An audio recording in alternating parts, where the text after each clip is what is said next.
Hello there, I'm Big Alias, and every now and then I'm reminded that Elton John and Ed Sheeran have a Christmas song.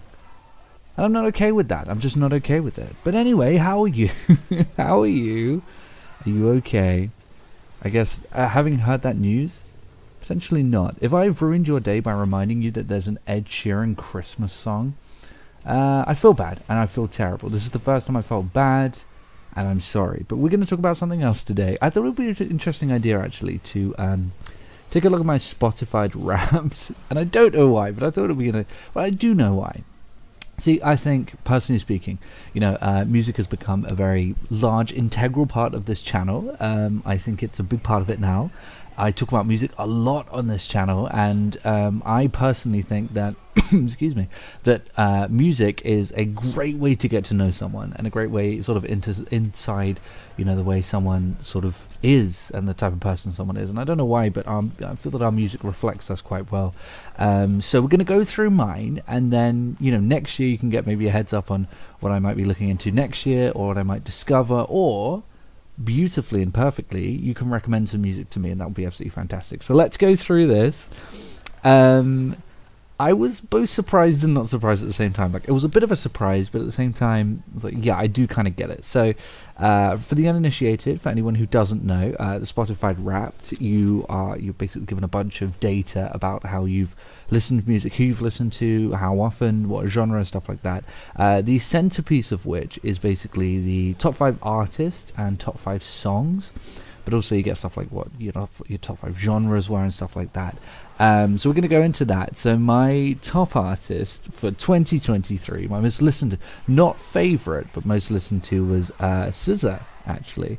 I'm actually a huge SZA fan. I'm a big SZA fan, and if this was music videos, I think it would still be number one. But her music is fantastic. It's just the videos are great. I don't know what any of them are about, but they're fantastic. But the music, well, yep.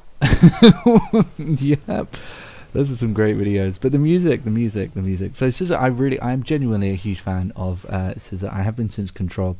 I think she's an excellent artist, a brilliant singer, and just some fantastic songs. I think she really has the advantage on this list of, SOS came out right at the tail end of last year, which meant that obviously I gave it a shot right at the start of the year and just sort of kept it cascading and cascading. But that's not to diminish how great the album is. It's a tremendous album, and she really knocked it out of the park. And I wouldn't have kept coming back to the music if not for that. They're very sort of well-constructed songs, and the production is fantastic. Number 2 is My Chemical Romance, which initially I thought was a bit sort of like, I didn't really My Chem still, but then I realized, yeah, dude, I listen to them all the freaking time. And when you really think about it, it's quite astonishing that My Chem are number 2 on my list, because we're talking about 2 albums from the mid-2000s, essentially, is 3 Cheers and Black Parade. And I just listened to those over and over and over again, and it managed to make it into my number 2 artist. And when I tell you about how many minutes I've listened to music, that's going to be more shocking. Number 3 was Yellow Card, which is a bit of a surprise to me, but at the same time, again, not overly, but it is a bit more of a shock to me. I listen to a lot of Yellow Card. As you can tell, I like my pop punk, and I do. They are great, and Southern Air is genuinely one of the greatest pop punk albums of all time. It's a tremendous album, but it's mostly nostalgia with them. They're very much a comfort band, but they're genuinely still really great. And they're dipping out a new EP this year, their first music in 7 years. And number 4 is Billy Woods, who I will recommend until the end of the earth, dude. Billy Woods is tremendous. Obviously Maps came out this year. I really think he would have been way higher in the list, maybe even number 2, if I discovered his music a bit sooner in the year, because I've just had his shit on repeat constantly ever since I discovered it. I absolutely love Billy Woods, and if you ever ask for a rap recommendation, I will always at the moment be throwing Billy Woods at you. And number 5 is Holding Absence, which is a a new pop punk band that I like a lot. I feel as though the construction of their songs really works well for them to be very repeatable. And they remind me a lot of My Chemical Romance as well. There's always like energy and pace to every song. It never really slows down. There's always like meat on the bone and something to hold on to. So I would definitely recommend Holding Absence if you're a My Chem fan. Very good, fairly recent. I think they started about 3 years ago, but they released a new album this year, and that's really what's propped them up.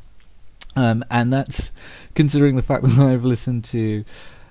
Listen, I love music. I really do.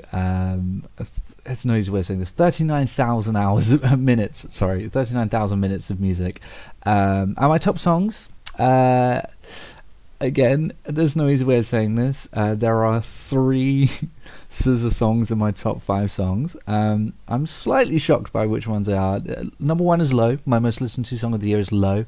I'm not too surprised by that. I think it's my second favourite SZA song now. It's a tremendous song, very repeatable. Number 3 is Seek and Destroy. Again, I think that might be my third favourite song on the album. Number 5 is Love Language.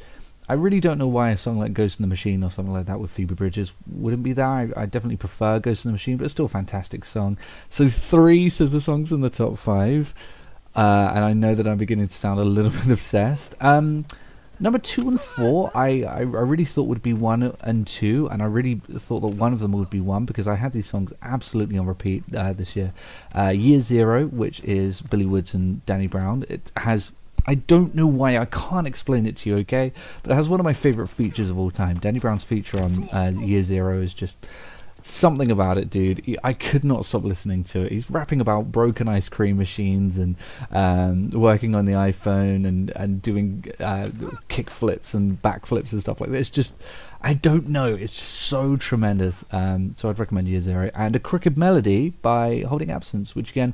Due to the construction of that song and the overall pace, I just had it on repeat. I could not stop listening to Crooked Melody, and I really thought that could have been number 1. I thought that was going to be number 1. So again, a lot of SZA, Billy Woods, and Holding Absence. My top genre was modern rock, and in terms of genre, we have modern rock, rap, alternative hip hop, video game music, because this reminded me that I do like video game music, and of course pop punk. And then looking through, I downloaded the playlist of 100 songs. And I'm going to quickly go through it. I'm not going to go through all of them. I'm just going to say the artist. And this is to prove a point.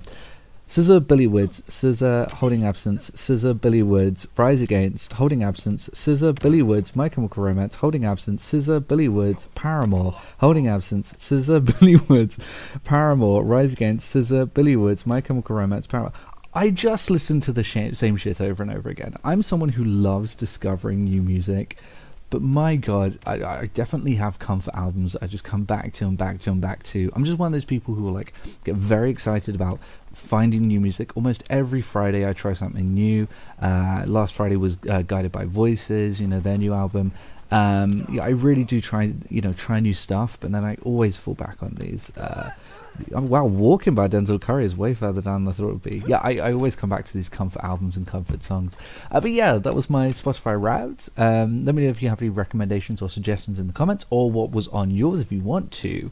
But I had a lot of fun looking through this. I'm semi-shocked, but I'm not overly. This is kind of what I expected to see from this. I like SZA a lot, I guess, is the moral of the story. And I like her music too. I guess I'll see everyone later.